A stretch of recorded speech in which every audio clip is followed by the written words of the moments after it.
예수님께서 예루살렘 성전 파괴를 선언하신 후 계속하여 환란의 징후에 대하여 말씀하십니다. 그것을 신학적인 용어로 already but not yet이라고 했습니다. 다시 말하면 종말은 이미 시작되었지만 아직은 끝이 아니라는 말씀인데, 지금은 완성될 그 종말의 중간 지점을 살면서 최종적인 심판의 날을 맞이할 그때를 생각하며 자세를 취하고 팽팽한 긴장감을 가지고 사는 시간이라는 뜻입니다. 예수님께서 이 땅에 오시고 십자가의 죽으심으로 이미 종말은 시작되었습니다. 그러나 아직 최후의 심판의 날은 아직은 아닙니다. 그날은 언제 닥치게 될지 모릅니다. 그런 팽팽한 긴장감 속에서 사는 것이 현재를 사는 성도들의 삶이라는 말입니다. 그때 성도가 풀어야 할 시험 문제는, 첫째는 하나님의 형상의 회복이고, 아직도 돌아오지 아니하는 하나님의 백성들을 찾아서 땅끝까지 복음을 들고 선교하는 것이 두 번째 숙제라고 했습니다. 본문의 말씀도 그 연장선상에서 마지막 숙제를 어떻게 풀어야 할지에 대한 경고와 소망의 말씀입니다. 마태복음 24장 15절에서 20절의 말씀입니다. 그러므로 너희가 선지자 다니엘이 말한 바 멸망에 가증한 것이 거룩한 곳에 선 것을 보거든 읽는 자는 깨달을진저 그때 유대에 있는 자들은 산으로 도망할지어다. 지붕 위에 있는 자는 집 안에 있는 물건을 가지려 내려가지 말며 밭에 있는 자는 겉옷을 가지려 뒤로 돌이키지 말지어다. 그날에는 아이 뵌 자들과 젖 먹이는 자들에게 화가 있으리로다. 너희가 도망하는 일이 겨울에나 안식일이 되지 않도록 기도하라. 멸망의 징조가 다니엘의 예언처럼 멸망에 가증한 것이 거룩한 곳에 서는 것입니다. 그것은 여호와를 경배하는 제사를 폐하고 성전의 우상을 세우는 것입니다. 여기서 가증한 것은 여호와의 권위를 손상시키는 신성 모독이며 헬라어로는 부델 리고마인데 악취로 인해 구토를 일으키다, 혐오스럽다는 뜻입니다. 그것이 멸망의 징조라는 말입니다. 실제로 BC 168년에 수리아의 왕 안티오코스 에피파네스가 예루살렘 성전에다가 제우스 신상을 세우고 그 앞에 유대인들이 가장 혐오스럽게 생각하는 돼지를 제물로 바친 사건이었습니다. 그러나 거룩한 곳은 예루살렘 성전만이 아니라 일반 회당까지도 포함한 신앙의 중심지를 말합니다. 또 영적인 의미로는 하나님의 영이 거하시는 성도의 마음도 성전입니다. 따라서 성도는 마음의 성전에 온갖 세상 것들로 가득 채워서 성전을 가증스럽게 만들어서는 안 된다는 교훈도 들어있습니다. 읽는 자는 깨달아 알라고 하시기 때문입니다.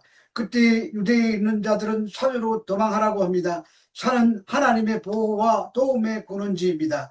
십계명도 산상수훈도 지금 종말에 관한 설교를 하시는 곳 산입니다. 그러므로 말씀으로 돌아가서 순종하며 살라는 말씀인 것입니다. 집안에 있는 물건을 가지려 내려가지 말라는 말은 세상 것에 미련을 두지 말라는 뜻인데, 우리는 소돔과 고모라의 멸망 때 미련 때문에 뒤를 돌아보다가 소금 기둥이 된 롯의 생각해야 합니다. 밭에 있는 자는 겉옷을 가지려 뒤로 돌이키지 말라는 말씀도 재빨리 피신하라는 말씀이고, 아이 뵌 자들과 젖 먹이는 자들은 둘이 함께 피신해야 하므로 미리미리 종말의 때를 대비하라는 말씀입니다.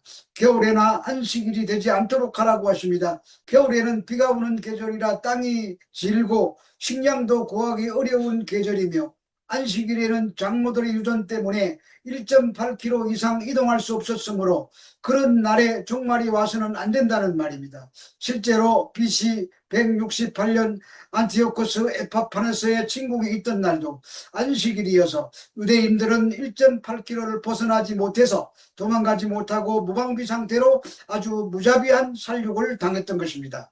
마태복음 24장 21절로 22절의 말씀입니다. 이는 그때 큰 환란이 있겠음이라. 창세로부터 지금까지 이런 환란이 없었고 후에도 없으리라. 그 날들을 감하지 아니하면 모든 육체가 구원을 얻지 못할 것이나 그러나 택하신 자들을 위하여 그 날들을 감하시리라. 지금까지 이런 환란이 없었다고 합니다.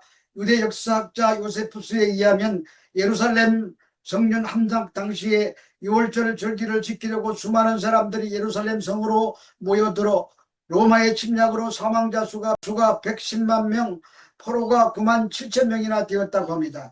그런데다가 각종 질병과 기근 그리고 전쟁의 참화로 장례식도 치를 수 없었고 심지어는 자기 자식을 잡아먹는 여인들도 있었다고 합니다. 이렇게 끔찍한 참변은 장차 미래 심판의 날에 도래할 마지막 대환란의 전조이자 예표가 되기도 합니다. 그 날들을 감하지 아니하면 모든 육체가 구원을 얻지 못할 것이라고 합니다. 모든 육체는 단지 예루살렘에 거주하는 유대인들만을 말하는 것이 아니라 전 인류를 말합니다. 또한 이 예언은 이중성을 가지고 있습니다. 그것은 그 당시에 일어날 환란이면서 최후의 심판의 날에 일어날 일들이라는 말입니다. 여기서 택하신 자는 원어로 에클레크토스인데 즉 뽑혀진 자라는 뜻으로 예수님을 따르면서 그의 가르침을 따라 실천하는 참된 성도들을 말합니다. 이는 혈통적 선민만을 말하는 것이 아니라 환란 속에서도 끝까지 견디며 하나님에 대한 뜨거운 사랑을 가지고 변치 않는 믿음으로 살아가는 성도들을 말합니다. 그래서 이날은 비록 세상이 파멸로 다름질칠지라도 다른 한편에서는 완전한 구원으로 가는 소망의 날이 될 것입니다.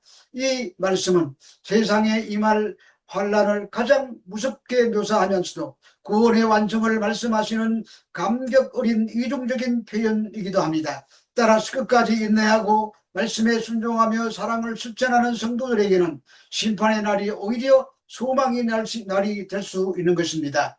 마태복음 24장 23절로 25절의 말씀입니다. 그때에 사람이 너희에게 말하되 보라 그리스도가 여기 있다 혹은 저기 있다 하여도 믿지 말라. 거짓 그리스도와 거짓 선지자들이 일어나 큰 표적과 기사를 부여할 수만 있으면 택하신 자들도 미혹하리라. 보라 내가 너희에게 미리 말하였노라. 여기서부터 35절까지가 종말 때에 일어날 여러 가지 현상들을 소개하기 위한 세 번째 묶음입니다. 특별히 이 묶음은 예루살렘 멸망을 넘어서 세상 종말이라는 것으로 큰 흐름이 바뀌고 있습니다. 그리스도가 여기 있다 저기 있다 하는 환란의 때에 일어나는 공통된 현상으로서 거짓 그리스도의 출현에 대한 현상을 설명하고 있습니다. 자칭 메시아가 여기저기에 나타나는 현상은 세상에 재난이 많을수록 더욱더 기성을 부릴 것입니다. 이 말씀은 거짓 그리스도의 출현이 소문에 의해서 여기저기 혼란스럽게 나타날 것이라는 뜻입니다.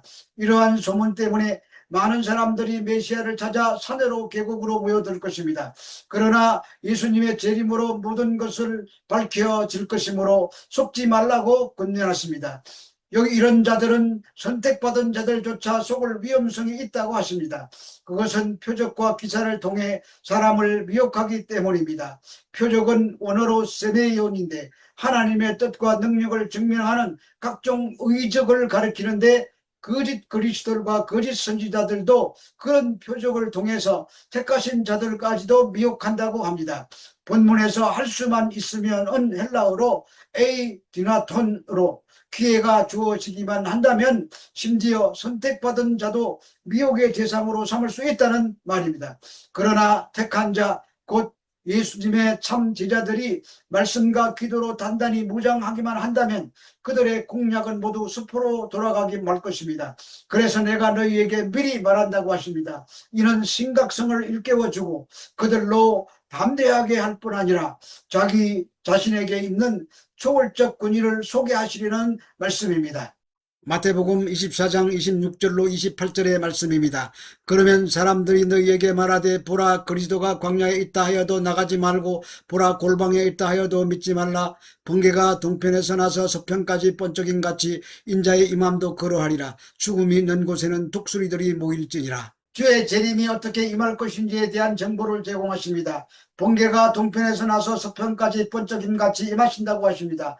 이는 세 가지 의미로 이해할 수 있는데 첫째는 주의 재림이 인간의 지혜와 판단으로는 도저히 예기치 못한 시점에 갑자기 이루어진다는 뜻이고 둘째는 특정한 장소가 아니라 번개가 순식간에 동쪽에서 서쪽같이 나타나듯이 주의 재림도 장소는 어떤 특정 지역이 아니라 전 세계적이고 우주적이라는 말씀입니다. 실제로 재림의 선명성을 말씀하시는 것인데 은밀하거나 교묘한 그리고 오묘하여 아리송한 형태로 재림하지 않고 번개의 섬광처럼 분명하게 모두가 인지할 수 있는 모습으로 오신다는 것입니다. 그러므로 재림에 대한 선언은 앞에서 묘사된 거짓 그리스도나 선지자의 소문을 단호히 거부하며 그 거짓된 실체를 증명하고 있습니다. 그래서 예수님께서는 25절에서 자신 있게 그리고 선언적으로 내가 너희에게 미리 말한다고 말씀하시면서 속지 말라고 권면하시는 것입니다. 마태복음 24장 29절로 31절의 말씀입니다. 그날 환란 후에 즉시 해가 어두워지며 달이 빛을 내지 아니하며 별들이 하늘에서 떨어지며 하늘의 권능들이 흔들리리라. 그때 인자의 징조가 하늘에서 보이겠고 그때 땅의 모든 족속들이 통곡하며 그들이 인자가 구름을 타고 큰 능력과 영광으로 오는 것을 보리라. 저가 큰 나팔 소리와 함께 천사들을 보내리니 그들이 그의 택하신 자들을 하늘 이 끝에서 저 끝까지 사방에서 모으리라. 앞에서 거짓 그리스도와 거짓 선지자들이 성도들을 미혹할 것이라고 했습니다. 이 미혹에서 승리할 수 있는 유일한 길은 성경 말씀을 믿고 굳게 서는 일이며 재림에 대한 확실한 징조도 알아야 합니다. 그래서 주님께서 이 미혹에서 성도들이 벗어날 수 있도록 그리스도의 재림에 관한 희망찬 정보를 들려주십니다. 이때에 해가 어두워지며 달이 빛을 내지 아니하며 별들이 하늘에서 떨어지며 하늘의 권능들이 흔들리는 천재지변은 전대미문의 충격적인 일이겠지만 새하늘과 새 땅을 창조하시기 위한 과정이기 때문에 성도들에게는 환난 가운데서도 위로가 되는 현상이 나타날 것입니다. 그때 인자의 징조가 하늘에서 보인다고 합니다. 여기서 인자의 징조는 여러 학설이 있지만 그리스도의 십자가로 보는 견해가 가장 확실합니다. 그래서 땅에 있는 모든 족속들이 비로소 그리스도께서 재림하신다는 것을 알게 되고 자신들은 구원에서 제외된 자들이라는 것 때문에 통곡하게 되는 것입니다. 이때 다니엘서의 예언처럼 인자가 구름을 타고 오시는 것입니다. 큰 나팔 소리와 함께 임하신다고 하십니다. 나팔은 이스라엘에게 새해가 되었을 때 알릴 때나 절기를 선포하고 전쟁을 소집할 때 알릴 때 부는 것이었습니다. 이런 맥락에서 불신자들은 통곡소리와는 대조적으로 택한 백성들은 영원한 복락의 세계로 부르시는 축복의 신호라고 할 수 있습니다. 그리고 택하신 자들을 하늘 이 끝에서 저 끝까지 사방에서 모으신다고 하는데 그것은 택한 자들은 한 사람도 빠짐없이 모두 불러 모으신다는 뜻입니다. 그러므로 정말 구원받은 택하신 하나님의 백성들에게는 이보다 더 좋은 날이 없는 것입니다. 성도 여러분, 지금은 마지막 때를 살고 있습니다. 세상 것들에 대해서 미련을 두지 말아야 됩니다. 우리 앞에 놓인 환란이 아무리 극심할지라도 미혹되지 말고 끝까지 견뎌야 합니다.